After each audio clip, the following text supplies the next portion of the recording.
پیش چل رہا ہے. تو اللہ کے نبی صلی اللہ علیہ وسلم نے فرمایا او محبا، محبت کرنے والے بن جاؤ. اس پر حضرت خانوی نے ایک واقعہ لکھا ہے کہ ان طلباء سے، قرآن پڑھنے والوں سے محبت کرنے والوں کی صورتحال کیسی ہوتی ہے. ایک آدمی تھا ہندوستان کے کسی مدرسے میں، مدارس کے اندر پہلے یہ ہوتا تھا، آج بھی ہمارے کچھ علاقوں میں ایسا سلسلہ ہے کہ ایک بندہ یا مدرسے کے طلباء ایک ٹوکری لے کے گھروں میں جاتے ہیں، گھروں سے روٹیاں لے کے آتے ہیں اور ایک بالٹی لے کے جاتے ہیں، اس میں سالن ڈال کے ہر قسم کا جو جس گھر میں بنا ہو. کسی گھر والے صحیح دے دیتے ہیں، کسی گھر والوں کا 2 دن پرانا پڑا ہوتا ہے وہ بھی ڈال دیتے ہیں، اور کچھ کسی گھر سے گوشت آ جاتا ہے، کسی گھر سے دال آ جاتی ہے. وہ سارا اس طرح کا ایک سلسلہ پہلے ہوا کرتا تھا. تو ایک مدرسے میں، کوئی ہندوستان کے کسی مدرسے میں ایک بندہ تھا، وہ اس نے یہ کہا کہ چلو بچے اور طلباء کیا جائیں گے، یہ روٹیاں محلے سے میں اکٹھی جا کے لے آؤں گا اور بچوں کا کھانا بھی میں لے آؤں گا.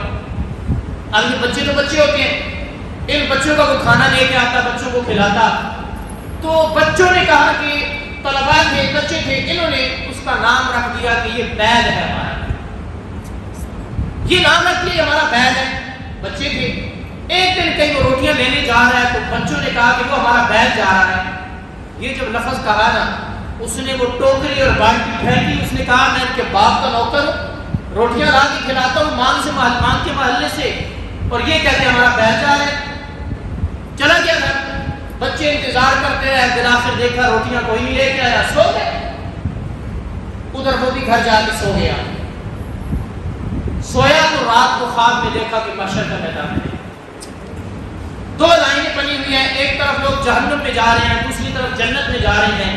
اللہ کے نبی صلی اللہ علیہ وسلم ہیں، اللہ کے آپ علیہ السلام کے پیچھے پیچھے یہ مدرسے کے طلباء نے لائن بنائی ہوئی ہے، حضور کے پیچھے پیچھے جنت میں جا رہے ہیں. اور یہ کہتا ہے کہ میں دوسری لائن میں لگا ہوا، جہنم والی لائن میں.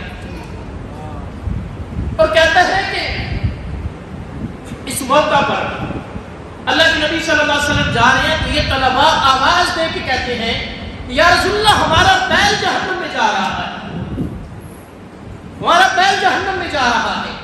آنکھ کھلی، وہیں سے اٹھا، بیوی کو کہا کھانا بناؤ، بیوی کو اٹھایا، راتوں رات جا کر اللہ کے رسول کے مہمانوں کو کھانا کھلایا اور ہاتھ چھوڑ کے کہنے لگا کہ تم مجھے بیل تو کیا سور اور خنزیر بھی کہو مجھے قبول ہے، لیکن کل میدان محشر میں رسول اللہ صلی اللہ علیہ وسلم کے سامنے اپنے اس بیل کو نہ بھولنا، اپنے اس بیل کو نہ بھولنا.